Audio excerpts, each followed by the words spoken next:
હવે આજનો પ્રશ્ન છે આપણો ઇલેક્ટ્રોનનું ડિપ્ટ વેગ સમજાવો. તો તમે આકૃતિ આવી ઘરમાં જોઈ જશે કે અહીંયા એક તાર જતો હોય છે, અહીંયા બેટરીથી અહીંયાથી એક બલ્બ ચાલુ કરતા હોઈએ છીએ આપણે. અહીંયા બલ્બ, તો આ જે તાર હોય છે તાર, તો આને આપણે મોટો બતાવીએ. તમે તાંબાનો તાર જોયો હશે, તો તાંબાના તારમાં તમે આ રીતના સાઈડમાં ગોળ જોયું હશે, ગોળ, અને આ રીતના તાર લાંબો હોય છે. શું હોય છે? તાર લાંબો હોય છે અને બીજો છેડો આ રીતના ગોળ હોય છે. તો એના અંદર એવું નથી હોતું કે ઇલેક્ટ્રોન હોતા નથી. અંદર શું હોય છે? ઇલેક્ટ્રોન તો હોય જ છે અંદર. શું હોય છે? ઇલેક્ટ્રોન અસ્તવ્યસ્ત ગતિ કરતા હોય છે. જ્યાં સુધી તમે એને કરંટ ના આપો, એટલે વિદ્યુત ક્ષેત્ર ના આપો. આપણે અહીંયા બેટરી વાળી આપી શકીએ છીએ, બેટરી વાળી આપતા હોઈએ છીએ ઘણી. મોબાઈલમાં તમે જે આપો છો એ અંદર શું હોય છે? બેટરી હોય છે. તમે ટોર્ચ લાઇટ ચાલુ કરો, શું હોય છે? બેટરી હોય છે. તો આ બેટરી ના આપો તો વાહકતાનો ઇલેક્ટ્રોન હોતા નથી એવું હોતું નથી. અંદર ઇલેક્ટ્રોન તો હોય જ છે પહેલેથી. વિદ્યુત ક્ષેત્રની ગેરહાજરી હોય તો તમારે અહીંયા લખવાનું છે વિદ્યુત ક્ષેત્રની ગેરહાજરી હોય.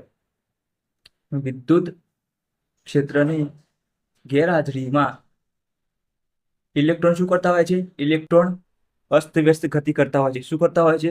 ઇલેક્ટ્રોન અસ્તવ્યસ્ત ગતિ કરતા હોય છે. અસ્તવ્યસ્ત ગતિ કરતા હોય છે એવું તમારે પૂરું લખી લેવું. શું લખી લેવું? પૂરી લેવું. ઇલેક્ટ્રોન અસ્તવ્યસ્ત ગતિ કરતા હોય છે.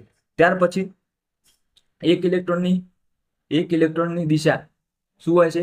એ બીજા ઇલેક્ટ્રોન કરતા કરતા શું હોય છે? વિરુદ્ધ હોય છે. શું હોય છે? વિરુદ્ધ હોય છે. આ પણ તમારે પૂરા વાક્યમાં લખી દો. ત્યાર પછી અસ્તવ્યસ્ત દિશાને કારણે શું થતું હોય છે? અસ્તવ્યસ્ત દિશાને કારણે સરેરાશ વેગ શૂન્ય થતો હોય છે. સરેરાશ વેગ શું થતો હોય છે? શૂન્ય થતો હોય છે. હવે અહીંયા ઇલેક્ટ્રોનની ગતિ હોય છે તો એનો વેગ તો હોય ને. ગતિ હોય એટલે શું હોય? વેગ હોય. તો ઇલેક્ટ્રોન આ બાજુ ગતિ કરતા હોય, અમુક આ બાજુ દિશામાં ગતિ કરતા હોય. પરિણામે જે સરેરાશ વેગ શોધીએ એ શું થતો હોય છે? 0 થતો હોય છે. માની લો કે 5 ઇલેક્ટ્રોન આ બાજુ ગતિ કરતા હોય જમણી તરફ, 5 ઇલેક્ટ્રોન આ બાજુ ગતિ કરતા હોય, તો બંને એક ધન હોય તો એક ઋણ હોય, તો પરિણામે શું મળે? વેગ 0 મળતો હોય છે. હવે અહીંયા અહીંયા કેટલા n ઇલેક્ટ્રોનની વાત કરીએ આપણે. જો n ઇલેક્ટ્રોન હોય તો સરેરાશ વેગ 0 બતાવવાનો છે. તો સરેરાશ માટે આપણે બધા ઇલેક્ટ્રોનનો વેગ બતાવવો પડે. તો પહેલા ઇલેક્ટ્રોનનો વેગ, પછી બીજા ઇલેક્ટ્રોનનો વેગ. તો આ રીતે નંબર આપવા જશે ખાસ બધું લાંબુ થઈ જાય n ઇલેક્ટ્રોન સુધી. તો આપણે એને શોર્ટમાં સરવાળો કરીને બતાવી શકીએ છીએ. I is equal to 1 to n, running from 1 to n. વેગ બતાવવાનો છે એટલે અહીંયા I આવી ગયું. I ની જગ્યાએ તમે 1 મૂકો, 2 મૂકો, 3 મૂકો, n મૂકો. તો આ 1 થી n સુધીની એકડી છે. શું છે? 1 થી n એટલે 1 થી n એટલે 1 થી n સુધીની સંખ્યા ક્રમ છે, એકડી છે. તો અહીંયા I ની જગ્યાએ તમે 1 મૂકો, 2 મૂકો, 3 મૂકો, 4 મૂકો. તો અહીંયા તમારે શું બતાવવાનું? 0 બતાવવાનું. આ તો સરેરાશ વેગ મળે, સરેરાશ વેગ 0 બતાવે. પણ આપણે જ્યારે તમારે n ઇલેક્ટ્રોન બતાવવું હોય એક સ્પેસિફિક, તો તમને પુલ આપેલું હોય, પુલને તમે n વડે ભાગી નાખો, સંખ્યા હોય જેટલા ઇલેક્ટ્રોન હોય, તો એ દરેકનો પોતાનો વેગ મળી જાય. તો અહીંયાથી તમને દરેકનો વેગ બતાવવા માટે, સરેરાશ વેગ બતાવવા માટે n વડે ભાગવા પડતા સરેરાશ વેગ મળી ગયો 0.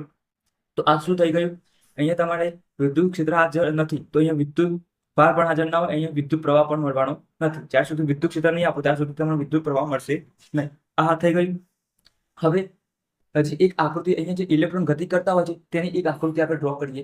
અહીંયા એ આકૃતિ શું છે? જ્યારે વિદ્યુત ક્ષેત્ર લાગુ પાડેલું નથી, અહીંયા સાઈડમાં દોરું છું. અહીંયા આપણે ગણતરી કરવી પડશે સાઈડમાં.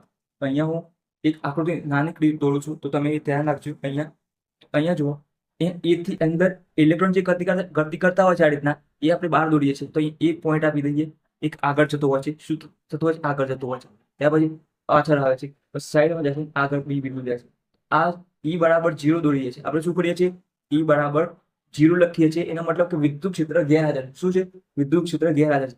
હવે જ્યારે વિદ્યુત ક્ષેત્ર લાગુ પડે છે તો આ ટપકા વાળી લાઈન એ તમારું વિદ્યુત ક્ષેત્ર હાજર હોય ત્યારે ગતિ કરતા હોય છે. વિદ્યુત ક્ષેત્ર હાજર હોય ત્યારે અહીંયાથી બી થી બી ડેશ નામ આપ્યું, એથી જ ગતિ કરતા હોય છે. આ પ્રારંભિક શાંત ક્રિયાનું સમાન જ હોય છે. હવે જ્યારે વિદ્યુત ક્ષેત્ર ગેરહાજર હોય તો આ એક સળંગ લાઈનમાં ગતિ કરે છે. જ્યારે વિદ્યુત ક્ષેત્ર લાગુ પડીએ છીએ, ગેરહાજર હોય અને લાગુ પડીએ તો E નોટ ઇક્વલ ટુ 0. આ રીતના ગતિ કરતો છે. આમ આ બંને જે અનુરૂપ વેગ મળે, ઓનો વેગ ને ઓનો વેગ, બંનેમાં ડિફરન્સ છે. તો આ ડિફરન્સને આપણે શું કહીએ છીએ? ડ્રિફ્ટ વેગ કહીએ છીએ. તો અહીંયા તમને આ હવે ગુજરાતીમાં લખતો નથી. આ જે E ઇઝ ઇક્વલ ટુ 0 તો વિદ્યુત ક્ષેત્ર ગેરહાજર. તમારે સાઈડમાં લખી લેવું હોય તો લખી લેજો. E ઇઝ ઇક્વલ ટુ 0 તો વિદ્યુત ક્ષેત્ર ગેરહાજર. તો અહીંયા તમને જે લાઈન મળી એ કઈ મળી? A થી B. હવે વિદ્યુત ક્ષેત્ર ગેરહાજર નથી એટલે વિદ્યુત ક્ષેત્ર લાગુ પાડો તો તમને જે લાઈન મળશે એને શું કહે છે? A થી B ડેશ. તો અહીંયા તમે એક વાક્ય બીજું લખી શકો છો. તો B થી B ડેશ ને અનુરૂપ બી થી બી ડેશ ને અનુરૂપ, બી થી બી ડેશ ને અનુરૂપ શું છે, બી ડેશ ને અનુરૂપ વેગને શું કહે છે આપણે, અનુરૂપ વેગને શું કહે છે, વેગને શું કહે છે, ડ્રિફ્ટ વેગ કહે છે. અહીંયા ડ્રિફ્ટ વેગ કહે છે. આ થઈ ગયું. હવે આપણે ગાણિતિક ગણતરી પણ કરી લઈએ. તો ગાણિતિક ગણતરી મુજબ તો વિદ્યુત ક્ષેત્ર લાગુ પાડો તમે, તો વિદ્યુત ક્ષેત્રનું સૂત્ર આવડતું હોવું જોઈએ. તો વિદ્યુત ક્ષેત્ર E is equal to F upon Q. આ સૂત્ર આવડવું જોઈએ. શું આવડવું જોઈએ? વિદ્યુત ક્ષેત્ર E is equal to F upon Q. તો હવે આપણે અહીંયાથી શું કરશું, F ને કરતા બનાવશું. તો F is equal to E અને Q. પણ Q ની જગ્યાએ આપણે ઇલેક્ટ્રોન લખી શકીશું. Q is equal to E લખી શકાય. તો અહીંયા શું થશે, કેપિટલ E સ્મોલ, સમીકરણ 1. અને હવે બીજું બળનું સૂત્ર તમને યાદ જ છે. બળ ઇઝ ઇક્વલ ટુ શું થાય, M A. તો સમીકરણ 1 અને સમીકરણ 2 ને સરખાવો.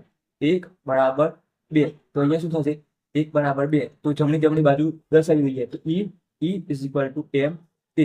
એને કરતા બનાવો તો શું થાય, એમ આ બાજુ આવી જાય. તો E અપોન M. આ થઈ ગયું. હવે આપણા પાસે અચળ તરંગી ગતિના 3 સમીકરણો છે, જે 11મા ધોરણમાં તમારે યાદ રાખવાના હતા. અહીં પહેલું સમીકરણ જે છે, V is equal to V0 plus E T. હવે અહીંયા પ્રારંભિકમાં શું હોય, ઇલેક્ટ્રોનનો વેગ શું હોય છે, 0 હોય છે. શું હોય છે, પ્રારંભિક વેગ 0. તો અહીંયા આપણે શું લઈશું, V is equal to V0 is equal to શું લઈશું, 0. ત્યાર પછી અહીંયા એક ઇલેક્ટ્રોન નથી, બે નથી, અસંખ્ય ઇલેક્ટ્રોન અંદર હોય છે, અસ્તવ્યસ્ત ગતિ કરતા હોય છે. તો ઇલેક્ટ્રોન વચ્ચેનો જે અથડામણનો સમયગાળો છે, તેને આપણે રિલેક્સેશન સમય કહીએ છીએ. તો T બરાબર તમે શું લઈ શકો, ટો લેવાનો છે. અહીંયા શું લેવાનું છે, ટો. અને V ઇઝ ઇક્વલ ટુ શું લઈશું, V is equal to VD લઈશું. V is equal to VD. એને આપણે શું કહીશું, ડ્રિફ્ટ વેગ કહીશું. તો V is equal to VD લેતા, અને આ 0 કિંમત A અને અહીંયા ટો. તો VD ઇઝ ઇક્વલ ટુ, હવે આ 0 ની કિંમત નહીં મૂકીએ, પણ A ની કિંમત જે કરી છે અહીંયા એ મૂકીશું. તો E અપોન M અને અહીંયા ટો. તો આ શું થઈ ગયું, ડ્રિફ્ટ વેગ થઈ ગયું. તો અહીંયા તમારે ટો ઇઝ ઇક્વલ ટુ શું લખી શકશો, રિલેક્સેશન સમય, રિલેક્સેશન સમય, અથવા ઇલેક્ટ્રોન વચ્ચે અથડામણ પહેલાનો સમય, અથવા બે ક્રમિક અથડામણ વચ્ચેનો સમય, બે ક્રમિક અથડામણ વચ્ચેનો સમય. તો આ એકદમ ઇઝી થિયરી હતી ઇલેક્ટ્રોનનો ડ્રિફ્ટ વેગ સમજાવો. અહીંયા જે સુવાહક તાર હોય છે એના અંદર ઇલેક્ટ્રોન અસ્તવ્યસ્ત ગતિ કરતા જ હોય છે, પણ જ્યારે વિદ્યુત ક્ષેત્ર તમે લાગુ પાડતા નથી અહીંયા બેટરી વડે, તો અહીંયા ઇલેક્ટ્રોન અસ્તવ્યસ્ત ગતિ કરતા હોય છે, અને એ એકબીજાની વિરુદ્ધ દિશામાં ગતિ કરતા હોય છે. સરેરાશ વેગ 0 થઈ જાય છે.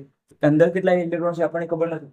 માની લો કે આપણે n ઇલેક્ટ્રોન ધારી લઈએ, તો અહીંયા દરેકનો સરેરાશ વેગ 0 બતાવવાનો છે. Vi is equal to 0, I is equal to 1 running from n. હવે દરેક અહીંયા તો કુલ બધા ઇલેક્ટ્રોનનો સરેરાશ વેગ બની ગયો, પણ આપણે એક સ્પેસિફિક ઇલેક્ટ્રોન માટે બતાવો તો n વડે બાકી નાખવું પડે, 1 upon n. તો અહીંયા જ્યારે વિદ્યુત ક્ષેત્ર લાગુ ના પડે તો વિદ્યુત ભાર ઉત્પન્ન થાય, તો અહીંયા ગતિ ના થાય, વિદ્યુત પ્રવાહ પણ મળવાનો નથી. હવે અહીંયા જે ઇલેક્ટ્રોન ગતિ કરતા હોય છે, આ A થી B જે સળંગ લાઈન બતાવી છે, એ શું છે, વિદ્યુત ક્ષેત્ર લાગુ ના પાડેલું હોય ત્યારે તમે જ્યારે બેટરી જોડો છો, અહીંયા બેટરી જોડો પ્લસ માઇનસ, એ જે ઇલેક્ટ્રોન ગતિ કરતા છે એ ટોટલ લાઈન બતાવેલી છે.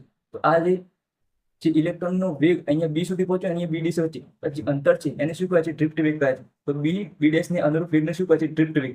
એ તમને વિદ્યુત ક્ષેત્રની ગેરહાજરીમાં અને વિદ્યુત ક્ષેત્રની હાજરીમાં જે અંતર કાપેલું છે એ બતાવેલું છે. હવે અહીંયા જ્યારે વિદ્યુત ક્ષેત્ર હાજર હોય, વિદ્યુત ક્ષેત્ર હોય, વિદ્યુત ક્ષેત્રનું સૂત્ર હોવું જોઈએ. એના પરથી F ને કરતા બનાવવાનું છે E Q E A, અને અહીંયા UA બળનું સૂત્ર તો આપણું જે છે ન્યૂટનના બીજા નિયમનું સૂત્ર.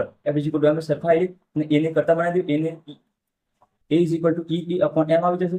અહીંયા અચળ પ્રવેગ ગતિના સમીકરણ છે, પહેલું સૂત્ર છે, એમાં કિંમત મૂકી દે, અહીંયા ડ્રિફ્ટ વેગ તમને મળી જશે. ટો ઇઝ ઇક્વલ ટુ રિલેક્સેશન સમય યાદ રાખવાનું છે, ઇલેક્ટ્રોન વચ્ચે અથડામણનો સમય, અથવા બે ક્રમિક અથડામણ વચ્ચેનો સમય. તો એકદમ ઇઝી થિયરી હતી.